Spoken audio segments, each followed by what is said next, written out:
Testing, testing. Mic check. 1, 2, 1, 2. Get my mic up there.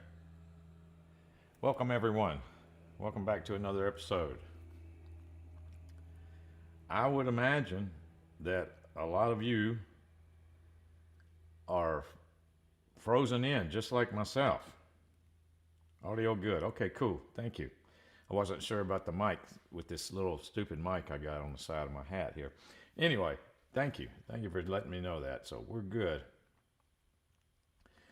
I would imagine that a lot of you guys are frozen in because I am. I'm in Arkansas and I am frozen in and have been for several days. Haven't been able to. I haven't been able to leave the neighborhood since I guess Saturday morning. Saturday morning. I mean, I prepared. I was, been watching the weather. So, but I live in a hilly neighborhood. So once we get any type of coverage on the roads here where I'm at, you're not leaving. You're not leaving safely. You can leave on a side by side or a four wheeler or something, but you're not leaving in a full size vehicle because momentum's going to just carry you down the hill and not going to have any control. So I still can't leave today. Here it is Tuesday morning. Been here since, like I said, Friday evening is when I unloaded the car with groceries and stuff, and haven't been able to leave since. I've got total ice coverage, and it's some weird ice too. Or it's not snow on the ground here like it's going to be for some of you. It's I guess it's about 8 inches of sleet is what it is, just frozen. It looks like snow, but it's not. And you can tell when you walk in it because your feet don't squish down in it. You don't go down in it. It's weird. Gene Hansen, 15 in Michigan. Yeah, I saw less than 15 here at one time. We saw, I think, 7 degrees either yesterday morning or the morning before that. Hey, Tim, Keith from Palmetto. It's cold, sunny, and 48. Galactic, what's up, Daniel? That's Helpless Garage. Hey guys, iced in here in Cabot. Yep, that's what I was saying. I know you're iced in because I am. Joe Foster, good day everyone from cold and sunny North Carolina. William Flowers, hello, 42 and sunny in South Alabama. It's even cold in South Alabama. Yeah, that's crazy. Bart Gilman, good morning from sunny California, 54. Hasn't rained here in 3 weeks. Greg Elliott, afternoon, Tim and everyone. Hope you're better along with your family member also. Winter is here in Bristol, Virginia. Single temp today, 1 inch of snow, but sunny blue sky. 28 and some ice, rich East Maine along the shore of Chesapeake Bay in Machipongo, Virginia. 28. David Irwin. Hope everybody's staying safe. Joe Foster, audio good. Audio good. What's up, Big Mike? You got to be frozen in there, huh, Big Mike? All my Indiana peeps are probably frozen in. Hello, fellow gearheads. Hope all are safe and warm. That's Rhea that helps me before I go live. Shout out to Rhea for helping me today. Louis Borghese. Hello to all. What's going on, Louis? Kurt in Florida. Freezing here in Bradenton. Guess you are on ice. I am, Kurt. It is. I am pretty much encased in ice, but it's a weird ice. Like I was saying, it's not like what you would think when you think of ice. It's kind of weird. It's even cold in Florida. Kevin Rabbit. What's going on, Kevin? Cool and sunny Florida. It's 70 degrees and sunny. Sure missing my golf cart in the market.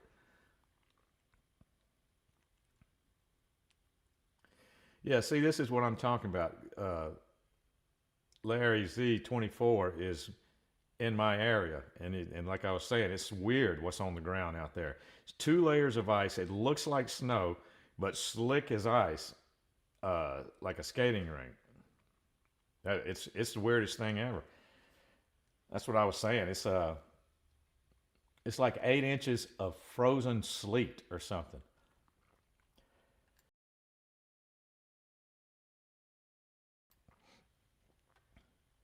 Yukon Jackman, 65 in sunny Arizona. That's cool. Galactic, been repairing snow blowers and doing the sewing thing. Cool.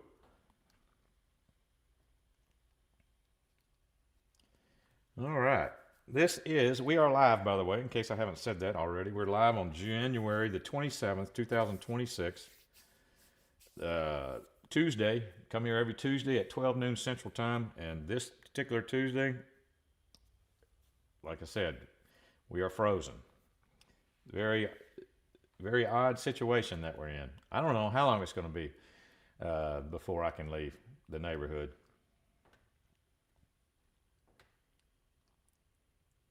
Because it's still cold, so nothing is actually melting. Because it's going to have to melt a little bit before you can leave this neighborhood safely.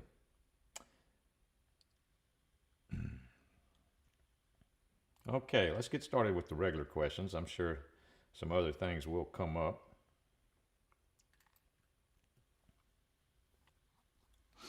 All right, this question number 1 is from Barry. Watched your videos regarding bumpy rides. Just replaced all the bushings and shocks and improved the ride by 80%. But when I hit a sharp bump like a raised cart path, the result is a large, cracking, stiff bump. Do I also need to replace the springs, or is this just a problem and the cart will never ride like new? Well, I'm almost positive that I had a phone call with this person because the question is, it's it's too familiar. I'm having a deja vu about a phone call that I had with a customer, and it turns out, guess what? This is a lithium swap cart, and he's having a rough ride option. So I had to go through all of that with. What did I click there? There. I had to go through all of that with him. What we talk about here a lot. There's not really anything you can do at this point. We've even had some people in the room that say that they have gone through the trouble of actually removing metal from their leaf spring to make it softer. So I had to go through all that with this person because he didn't see some of those episodes where we talked about all that, because we have talked about that extensively. Different things that you can do besides. The main things you can do is stay away from low profile tires. You know, anytime you get anything bigger than a 10-inch tire on a non-lifted cart, a 10-inch wheel, you're going to end up with a lower and lower and lower profile tire, which is going to make your ride worse and worse and worse. You need to stay away from low profile tires, and because that way you don't have near as much room to adjust air pressure, in that situation. Once this will eventually all get figured out. This rough ride after a lithium swap, eventually this will all get figured out because there will be suspension systems available. They will be softer. There will be lithium suspension systems specifically designed for lithium carts that now weigh 300 pounds less than they did before. But in the meantime, there's not a lot you can do besides just playing with air pressure. Like Kirk is saying, get a heavy person to ride with you. You need to get a 300-pound person. I would like to know that. Is there anyone in here anyone in the room that has gotten so aggravated with their lithium swap because of the harsh ride that their car has, that went through the trouble of actually adding weight back to the car? Because you'd still be ahead of the game, because the advantages of lithium is not just the weight. Weight is one of them. But there are other advantages to going to lithium too. So if you add weight, you didn't just defeat the purpose. You only defeated one of the advantages, by having to add weight back. But I was wondering if anybody in the room has ever done that, gone through the trouble of literally adding 300 pounds back to their cart so their cart would ride like it did before. Sir Walter, like the hat, have you reordered the camo hat? We are about to. We are getting really low on hat inventory, and in the new order, the owner has told me, that there will be camo hats in the new order. So a hat like this will be available, and I'll make sure that it's just like this one, because I like the idea of it being camo with the orange, the fluorescent orange, as far as the golf cart garage stuff, the stitching. I like the idea of that. So that's pretty cool. I'll make sure that he knows that when before he. I'm not sure where he's going to order them from. Fair. I'll have to tell him I can do it too. So I'll let him know. Hello from Westfield, Wisconsin. Bruce, what's going on, Bruce? Joe Foster, sounds like you're feeling better. Hoping your father-in-law is doing better also. I got some things to talk about that, Joe. I'm going to talk about that at the end of the broadcast. But yes, I am feeling a little bit better. Get a heavy friend to ride with you. Doreen O'Brien, Mom and I are watching. That's my wife, by the way, just one of her many identities on the internet. Eric Boucher, what's going on, Eric? 16 degrees, 18 inches of snow. Wonderful Connecticut.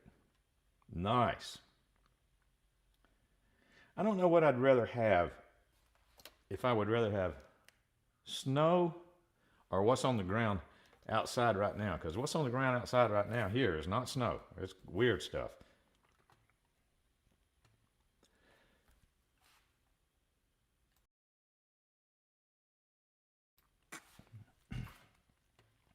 Rab Wilson, easy go, 48 volt, batteries are good. Gas pedal press, no solenoid click. Forward and reverse switch is good. If I flick the run tow switch a few times and press the gas pedal, I get a click and car will run.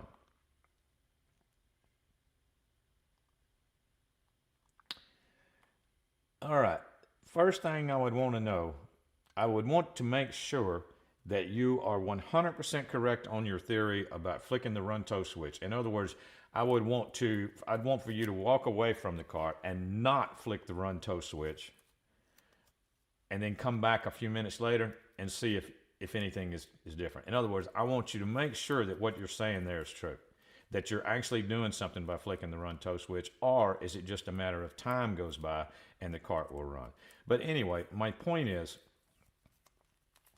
if you're not getting a solenoid click on that particular car, on that electrical system, on an EasyGo 48 volts, one of the main things involved in the solenoid activation circuit on that particular car is your controller.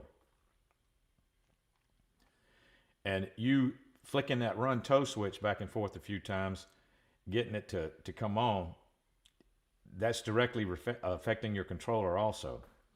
So I know that's not really great news. You could get your fault codes read on that particular cart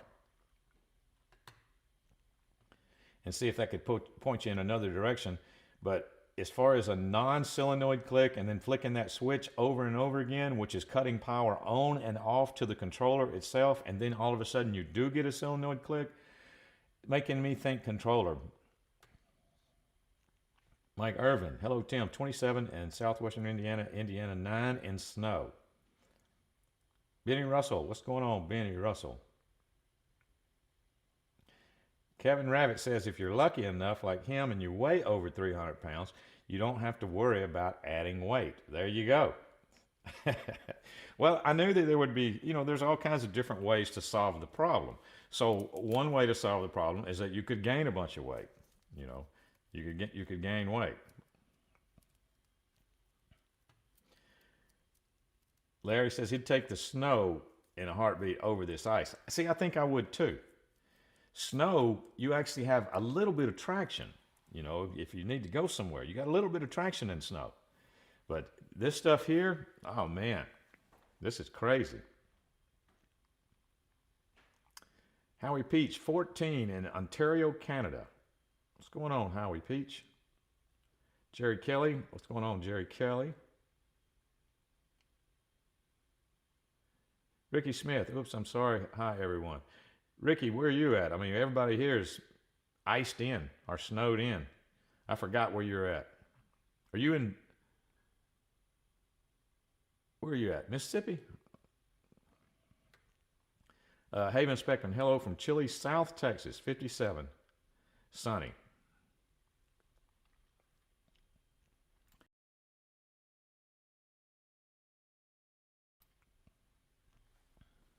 North Carolina, okay. So you are snowed in then right now, huh, Ricky?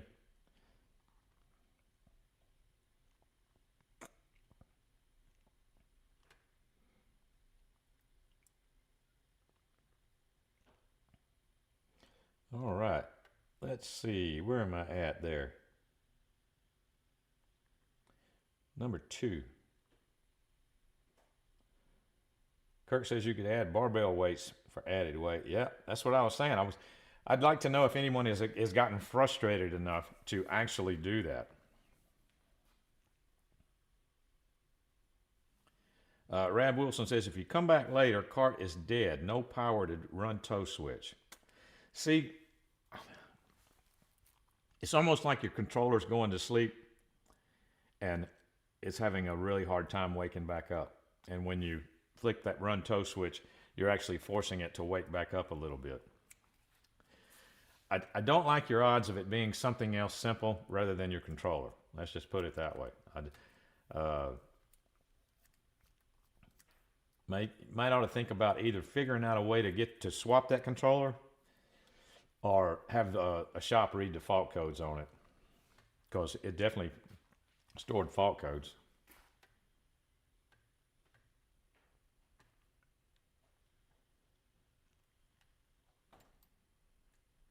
Number 2 from Steven. Bought an EasyGo RXV with a very tall lift kit.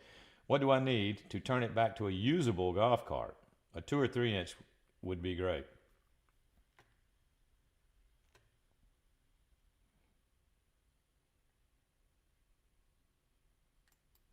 2 or 3 inch is great. I like 2 and 3 inch lift kits on golf carts, depending on what they're going to be used for. You can get away with tall lift kits and for neighborhood use and stuff. But if you're going to do any type of off road or anything, which a lot of lifted cars do, then 2 or 3 inch is fine. You don't really need to do anything unless your lift kit got rid of a whole lot of stock components. I mean, it depends on what your tall lift kit got rid of, if anything. You should be able to just remove it and then put a 2 or 3 inch lift kit on it and everything would be fine. But unless your lift kit was so complicated that it got rid of some stock stuff, that's what I'm saying. You're gonna have to figure that out. But the good part about that is that stock OEM stuff is probably easy to find on Facebook Marketplace and in excellent used condition. So if you do have to get some OEM stock stuff, it shouldn't be that difficult to find. But you might not have to get anything. It just, like I said, just depends on the lift kit that you're using now and how much stuff did it require to either remove or add. Gary England. Hey there from frigid Indianapolis. Yep, I bet it is. We're all frozen here too, Gary. Number 3 is from Neil. The cart, a 95 EasyGo DCS electric. Okay, I must apologize to this person for having that cart right off the bat.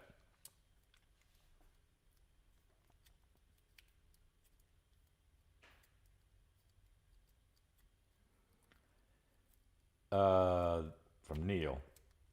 Let me hold on just a second.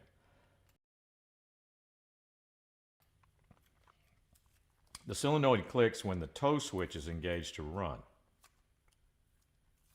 but nothing happens. The solenoid clicks again when the switch is turned off to tow. Okay, so it disconnects. You're probably hearing it unclick, when you put it back to tow. Check batteries, they're fine. Check wires, and they seem fine. Switch to a new solenoid, and no change. Tried the second speed controller, and no change. No guarantee the second controller was any good. Thank you for your help. Well, that's what I'm getting at. I can tell you this, Neil, and I've said it before, and this ruffles some feathers occasionally of some people. Well, let me preface, before I say this, let me just say this. Let me preface it like this. If you're out there running around and you have a EasyGo DCS cart, you have an EasyGo DCS, and it has the stock controller in it, you have to understand you are the exception. You are the exception. Be glad, be happy, but all DCS carts need a new controller. I've said that before, and it ruffles a bunch of feathers, but I don't care, because I'm the guy that had to work on them. I'm the guy that got them in my shop. I'm the guy that had to repair them. I know how many DCS controllers I sent to Flight Systems to get rebuilt compared to all other controllers out there on the market. That was the most common one in my box of blown up controllers that I would send to Flight Systems. I'd spend $3,000 at Flight Systems getting a whole box of controllers redone. 25% of the controllers in that box were DCS controllers. So everything that you're describing could be, including the second controller not being any good. Because why would you have a stock DCS controller on the shelf? Now, it could have been someone who replaced it already, but most people don't replace the stock DCS controller until it goes bad. I'm just saying everything that you said in your description, and even if it's not, even if it's good, it would be a good idea to go ahead and change it, because it's not going to continue to be good. So go ahead and change it to one that's going to get that foundation good. You got two foundations in a golf cart. The main foundation is your batteries, and then the other one is your controller.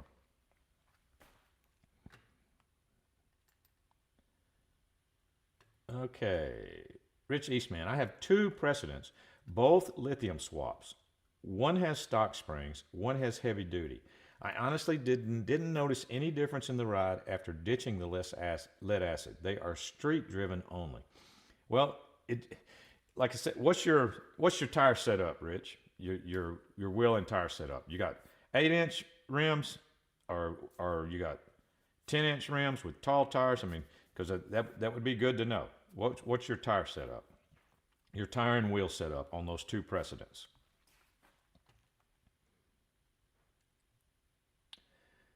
Kurt says, I've noticed with this cold weather, the air in my tires goes down. So when the weather finally gets back to normal, will I have to re-air them up? I've noticed that too, Kurt. So that is a fact. The cold weather will, not only on your golf cart, on all your vehicles. Like you may all of a sudden have I've noticed on the truck, all of a sudden I'll have a low tire warning come up, and right after cold weather. It sits in this climate controlled building most of the time, so I usually don't have that big of a problem. But yeah, cold weather will take some tire pressure out of a golf cart for sure. So you're gonna have to check them, after this goes by. You got 18s on 10s, no lift. All right, so 18s on 10s. See, that doesn't even ride as good as it could. You could improve that by doing 18s. Yeah, 18s are stock.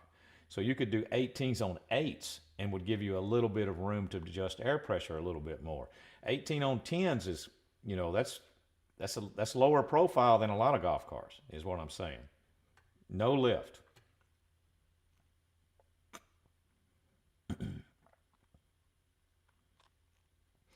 Hey, Ron, I'm late, but I'm here. Glad to see you are up and running, Tim. Thank you, sir. Yeah, I'm up and running.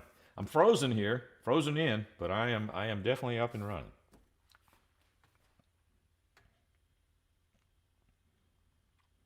Number 3. Oh, that was number 3, was from Neil about the DCS. Replace the controller, and then we go from there, Neil. That would be what I would say there.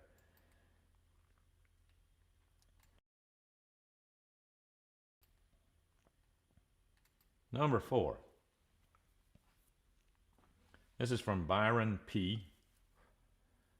Just acquired a 91 E-Z-GO and put batteries in it and nothing. There are 2 small wires, red one, black one, that come from the bottom of the controller, right on the back side of the reverse switch with small enclosed ends. No idea where they're supposed to go. Also, there's a white wire coming from the bottom. Don't know where it goes. There's a red wire coming from the control box close to the motor. I don't know where it goes. This cart was said to have been hot wired, therefore not needing the key to cut it off and on. I don't know why, because the key is there. Please, any help would be appreciated. Byron P. 91 E-Z-GO.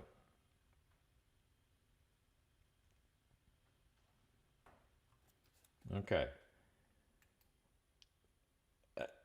Your situation is a prime candidate for needing a wiring diagram for a 91 E-Z-GO. All right, and this I've got a picture of one right here. Let me see where it's at.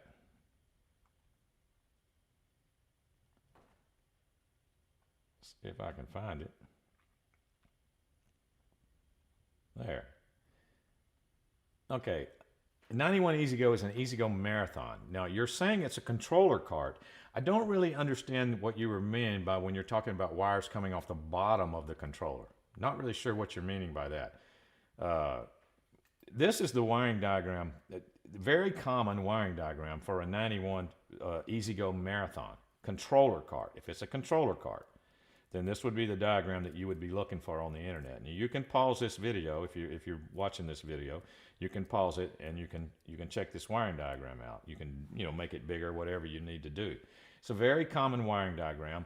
This is so common, and the reason that it is because all series wound carts with a mechanical forward and reverse lever are wired this way. Not just Easy Go. Club car and everybody is going to be wired like this if it's a series wound car. So you could go by this. I like this diagram because it's very clear.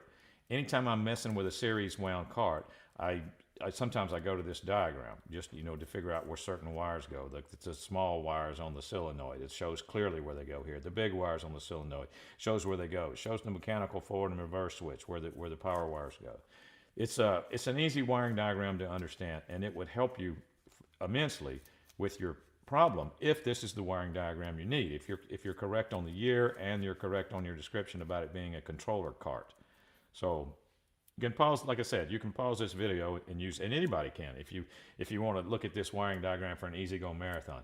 When I built the race car, this is what I started with. I was looking at this diagram and started changing things up when I built a series wound crazy race car, figuring out how much voltage I was going to run, what solenoid I was going to run, because the reason is because this diagram, an Easy Go marathon of this year, of many years here, uses a 0 to 5K potentiometer, and that was the big thing that you needed to do. You needed to start with a system that used 0 to 5K, because not all controllers would accept ITS as an input. That's why my TXT race car has a 0 to 5K potentiometer, not ITS. Nowadays, this might be a little bit different, but back then, the higher end controllers or the bigger controllers, they didn't know anything about ITS.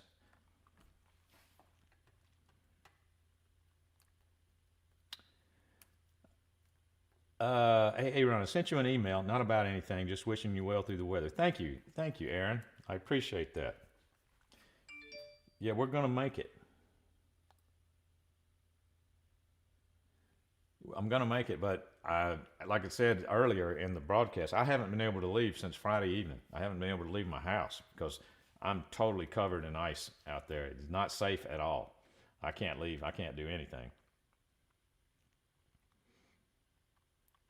We even have damage at the lake. I don't know. I know I've talked about the fact my wife and I go to the lake a lot. Well, there's lots of damage. The docks at the lake, Lake Ouachita, every marina on Lake Ouachita has problems with the dock. And I'm talking about serious problems. The ice that has fallen and built up has collapsed the roofs on many, many docks at the marinas throughout the entire lake and throughout this entire area. And I'm sure it's the same way with other places too. I'm just saying in Arkansas, it's a big deal. This winter storm is going to go down in history as a bad one, insurance wise, because I don't even know if I have any damage to our boat. I don't know yet because they've closed all the docks because they're unsafe. I can't even go there and look. The roads are unsafe to get there still. The docks are unsafe. I've seen pictures. The roofs are collapsed.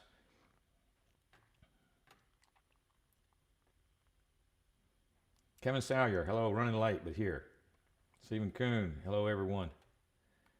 Hey, Aaron, wiring diagrams are a lifesaver. I printed wiring diagrams out when I switched all my stuff over to FNR switch and Alltrax controller. Yes, they are. They're definitely a lifesaver.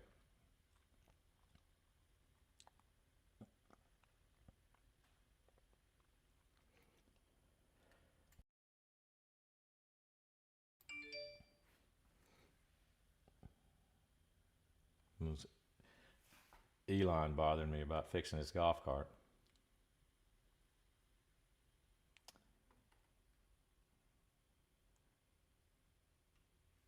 Okay. Number 5.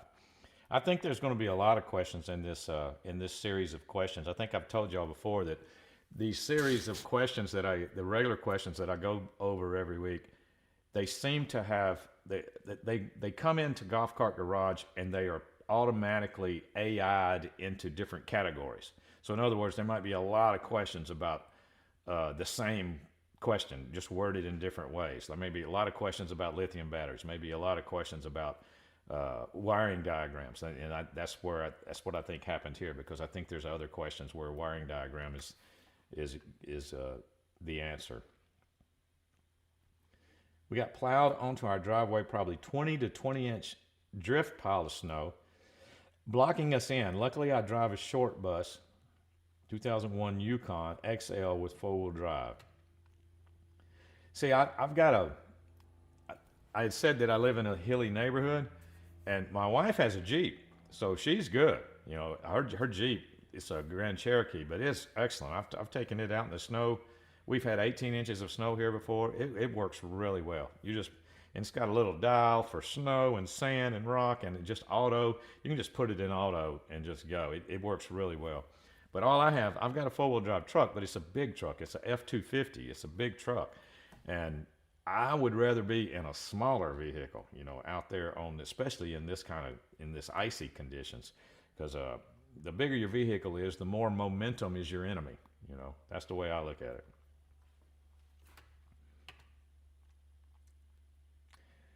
Kirk says, the last I heard, 800,000 without electricity. How are those people heating their homes? I have no idea, Kirk, and I thought about that, you know, because they were predicting that it was a good chance that I was going to lose power here, because they knew the ice storm was coming. And what happens is that the ice builds up on the trees, just more and more and more and more, and then the tree limbs start falling and take out the power lines. So that's what usually happens. Somehow, where's some wood? Somehow I haven't lost electricity yet. Now, and the worst of it is over. The worst of this is over, and I haven't lost electricity yet. Now, I understand that it could still happen. We're starting to lose water pressure a little bit, so I'm kind of worried about that too. So yeah, I don't know how those people are heating their homes. I mean, I had a generator ready. I've got a heater in an office, and I've got a small inverter generator that was ready to go. If I lost electricity, then I was going to be held up in my, you know, that a long time ago when I used to do these lives, I didn't always do it from this building because this building didn't exist. I did them from my little office at the house, and that little office will heat up really nicely with the little heater that I got in there. So I already had plans of, you know, what I was going to do if I lost electricity, but so far I haven't had to worry about it. But I feel bad for those people that do.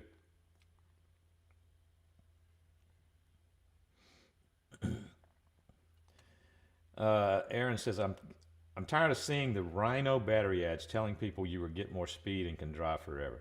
Yeah, that's it. A lot of people don't understand the speed thing, mainly. You know, they don't understand that volts are the same. So it's very, very likely that you will not get more speed. And if you do get more speed, it's just going to be a little bit. Unless there was something wrong with your other battery pack to begin with, then you might get more speed. But you would have got more speed also if you'd have just changed to a new lead acid pack. The only thing that's going to give you more speed is more voltage. And if you're going with the same voltage battery pack and you're not doing some type of voltage conversion, you most likely don't expect a whole lot more speed, you know, is all I'm saying.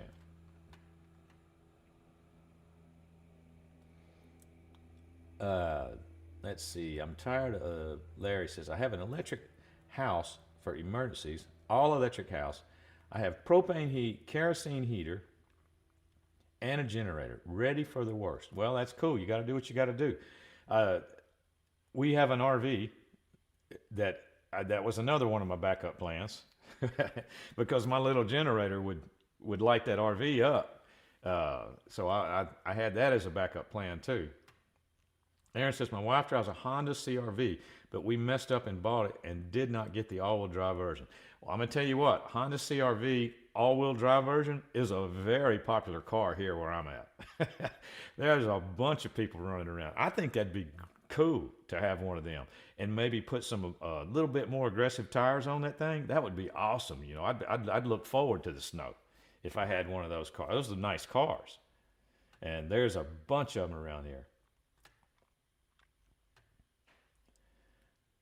Bob Wilpphone, what's going on, Bob? I have a 2011 E-Z-GO TXT. I put a 6-inch lift on it, added 23-inch tires and 8-inch rims. Rides a bit rough as expected. 23-inch tires on 8-inch rims? You sure about that, Bob Wilpphone? I mean, I've seen 22s on 8s. I didn't know you could get 23s on 8s. Rides a bit rough. Haul firewood weekly to the house. Handles great in the snow. Northern Indiana. Did you have heavy duty springs on that, Bob, or just stock springs? They are tanks in the snow. I know from experience. The real-time all-wheel drive CRVs. Yeah, that's a very popular car here. I live in a big retirement community. There's like 9 golf courses in my town where I live. And a lot of those retired people have Honda CRVs, all-wheel drive version. It's a cool, I've always thought it was a cool car. It's like the perfect car for occasional snow, occasional ice, you know, just enough to get you home or whatever. But like I said, I'd love to have one, put a little bit more aggressive tires on it and have at it. But my wife's Jeep Grand Cherokee is also excellent, by the way.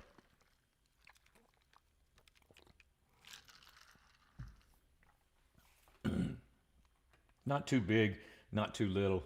It's the perfect size.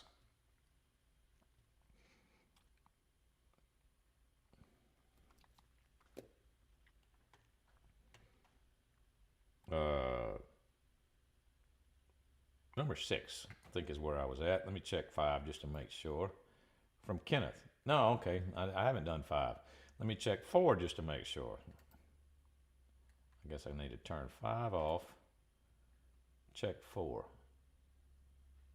Yeah, I've done 4. All right, so we're on number 5.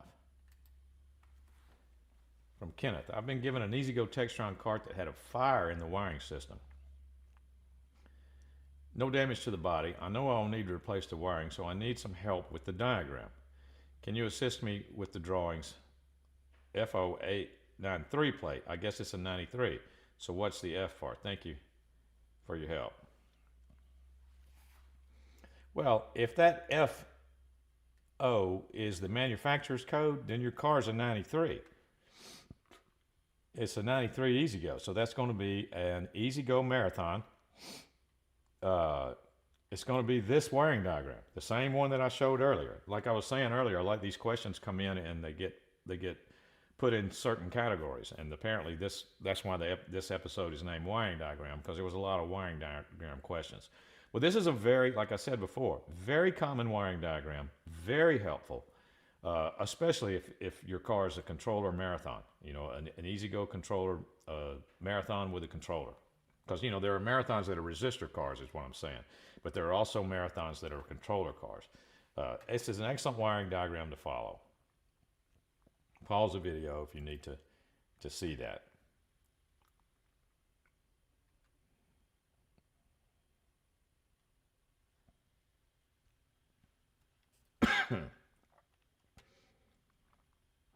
Okay, now I'm on number 6, because that was number 5. Yep. This is from Robbie T. I recently acquired an 80 E-Z-GO with no batteries. I replaced the batteries, replaced the battery wires with 4-gauge, but when pressing the gas, nothing. I replaced the solenoid and Excel Micro, then rewired the 1980 per the 80 E-Z-GO wiring diagram that I acquired from a local shop. Turned the key on, pressed the gas, and went forward. Put in reverse, no click, no nothing. What am I missing? Okay, on a series card, if you put in forward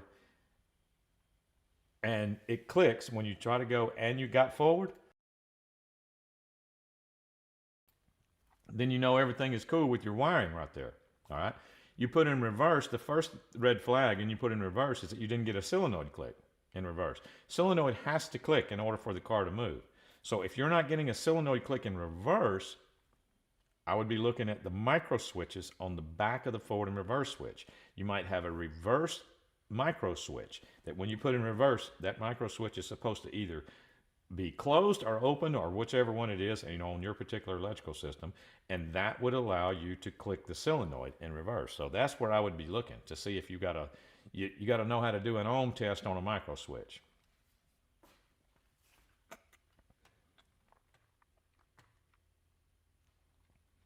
George Brimmer, hey Tim, just a little late. What's going on, George Brimmer?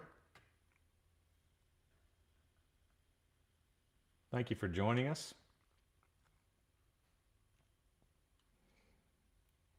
Which one was that? Was that number 6? Yeah, that was number 6. Yeah, we're running kind of late today. I might have to shut it down a little early. I got some things I wanted to announce. Number 7 from Caesar. I have a lifted club car, and a while back I hit a palmetto root, and ever since the front wheels have been out of alignment.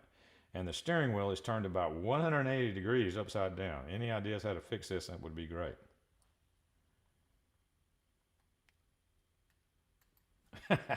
Sounds like you took a pretty hard hit there. Who was it? Caesar. If you went from a perfectly straight steering wheel to hitting a root, and now the steering wheel is cocked 180 degrees, yeah, you took a pretty hard hit.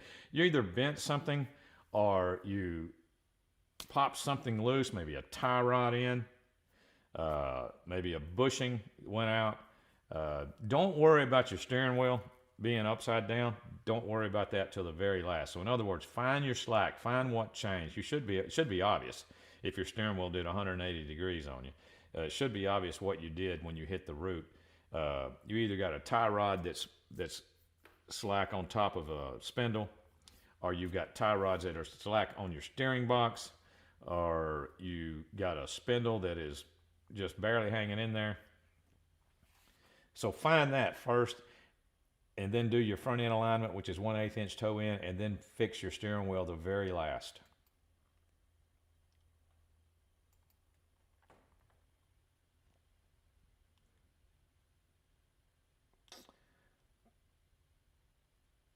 Bob Wilfong, stock springs, possibly 10-inch rims. Ride great with a load of firewood and 3-passenger. Very impressed with the performance overall. Thanks again for your wit and wisdom. Bob Wilfong. Oh, thank you, sir. Yeah, it's probably 10-inch rims on 23s is what I was saying. I know you can get 22s on 8s, but I've never seen 23s on 8s. But even 23s on 10s, that's not bad because it still gives you room to have a little bit of air pressure adjustment. So that's not bad as far as being really low profile. I love the look of low profile stuff. Look, I'm just talking about functionality for work, and for your application. But if you're just going for a street ride with, that looks cool, then low profile is, definitely it's got a look to it for sure. But you got to expect some things, when you start decreasing your amount of air pressure that you can adjust with. You're going to expect a worse ride. So 23s on 10s is not going to be bad at all.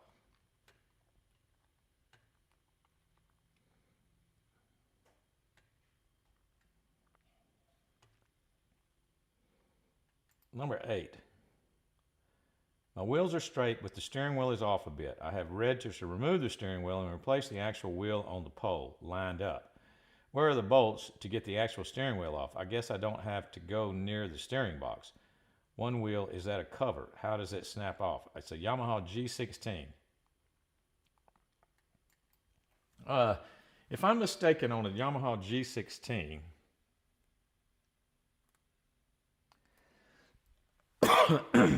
on a Yamaha G16,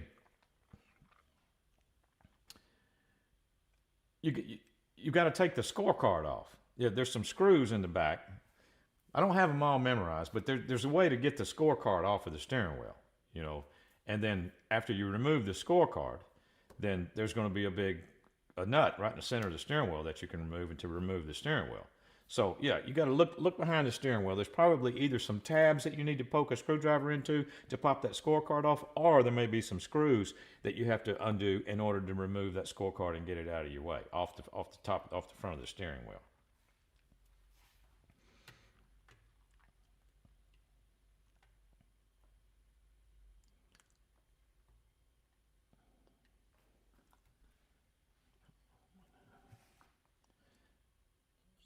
what was that? Number 8? Yeah.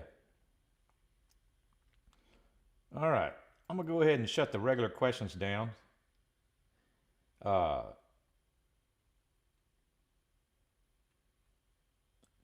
yeah, I just decided that today is Hat Day. Just now decided. So those of you that stayed until the end of the video are the only ones that know this. So you have to have stayed because I never said anything about it until now. I decided that we are going to give away a hat today. All right. And in fact, the winner has already been announced because my wife has been helping me in the chat, and she has been keeping up with all of your names and entering them into the random draw system that we use. And we will see if the person that is the winner today of a hat is still in the room. Because I'm going to go ahead and shut the regular questions down.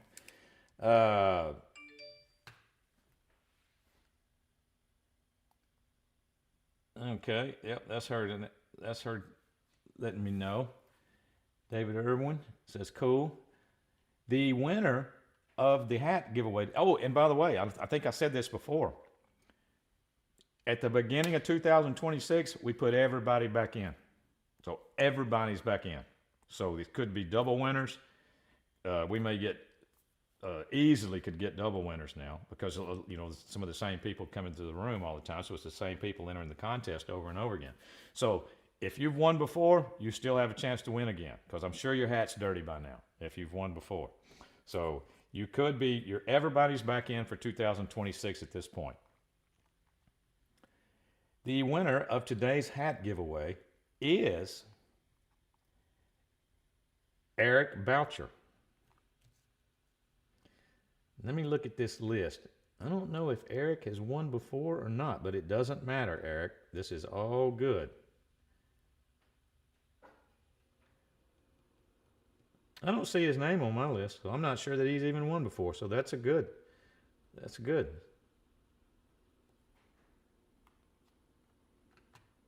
Congrats, Eric. Congrats, Eric. Greg Elliott. Eric, you in the room still? Let me know.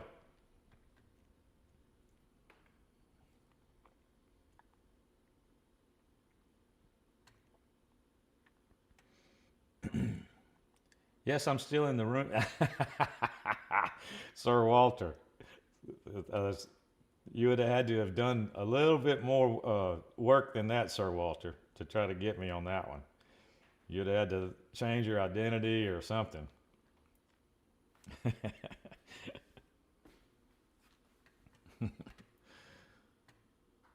Let's see, Sir Walter, congrats, Eric. Welcome to the club.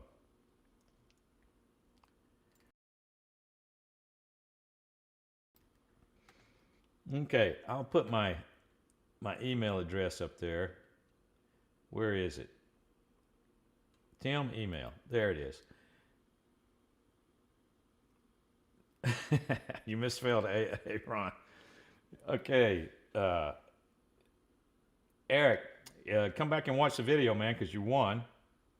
If you're not in the room anymore, send me a contact number to that email address up at the top, 00timfreeman@gmail.com, and I'll give you a call, and we'll discuss everything. So check it out, and I will give you a call. And I'll tell you what we got because I got the latest inventory list just recently of our hats and shirts and stuff. Well, I'll leave it up there. I guess I can leave that up there. Okay, I've been getting a lot of before we leave out of here, I'll get in touch with Eric. So congratulations, Eric Boucher, about that. I've been getting a lot of questions about my father-in-law. Well, my father-in-law did pass away. I got Rhea to help me with a couple of things here before I went live. My father-in-law, Harry O'Brien, did pass away. That's my wife's father. He was in a hospice situation. He passed away about 3 days ago. So he was in hospice at the time. So everything was peaceful. He was 96. Let's see, run the little tribute. what we got here? Okay. Laura Brinkley is Harry L. O'Brien Jr., May 1930 to January of 2026.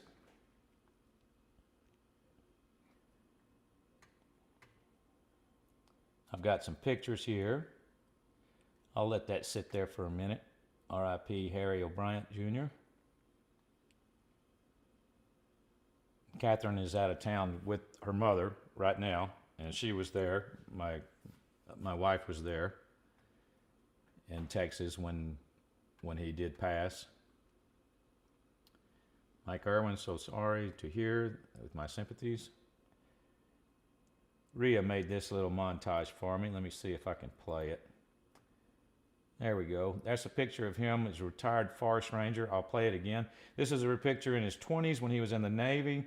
This is a picture on the left of his 80s when he was enjoying going to his Navy reunions. So that, about 10 years ago is him enjoying his Navy reunion. He was a big Navy reunion guy. He would go every year when all the way up as long as he could.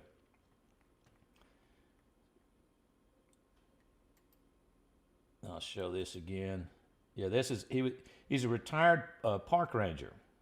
That was his park ranger uniform. I got to keep showing that like that because it doesn't last very long, and I can't hit a pause button.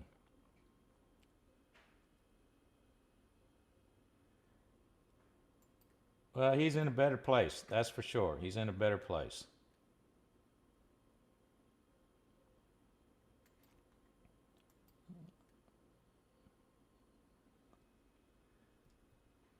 Kevin Rabbit, sorry for your loss, but 96 is a good long run. Yes, it is. It is definitely a good run. And he was a good man.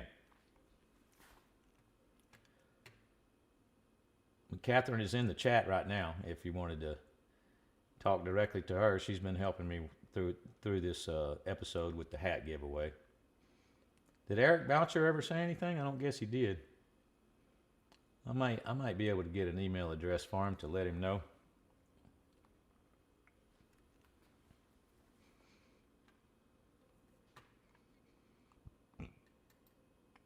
Yeah, I can't get that all to stay, but that's all right.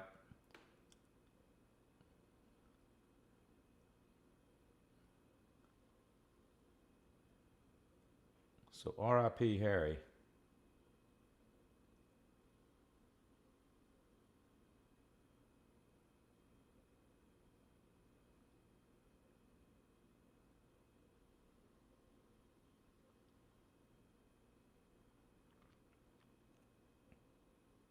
All right, I'll show this last one. All right, guys, that's going to be about it. That's going to be about it.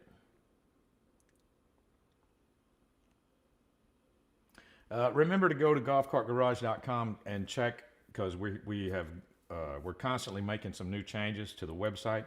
Check the website daily, at least weekly, but check it daily because things are being added, things are being changed. Believe it or not, there's my wife, by the way. Thank you, everyone. That's my wife down there in the bottom of the chat there. There is going to come a time here shortly that I think I just announced recently that we have access to OEM parts now. Club Car, Easy Go, we have access to OEM parts. So I just announced that recently a couple of times. That's a big deal. But there's going to come a time here shortly that we're actually going to be able to sell golf cars. That is correct. You will be able to buy a golf car at golfcartgarage.com. We've never been able to do that before. Never been able to say that. So that is coming. So you need to check the website in case in case they put something on the website and they neglect to tell me about it, in advance. So check the website periodically. Because that's just, this new things happening all the time. And right now we've got the charger sale going off, $25 off chargers. Here's a coupon. You can use the Tim 20 off coupon. That's $20 off or more of orders that are $250.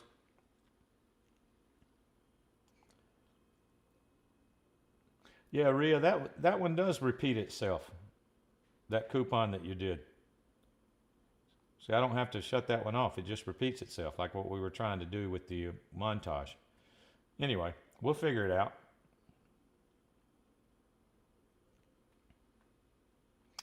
Kevin Sawyer, condolences. Sorry for your loss. New or used? I'm not sure yet, Kurt, but we are going to be shipping too. We'll be able to ship. I'm not sure if it's new or used. I know it's going to be used, but I'm not sure about new because this is just a new thing that we just heard about recently from the owner. But he's excited about it, and so are we. The fact that we will actually be able to sell golf cars.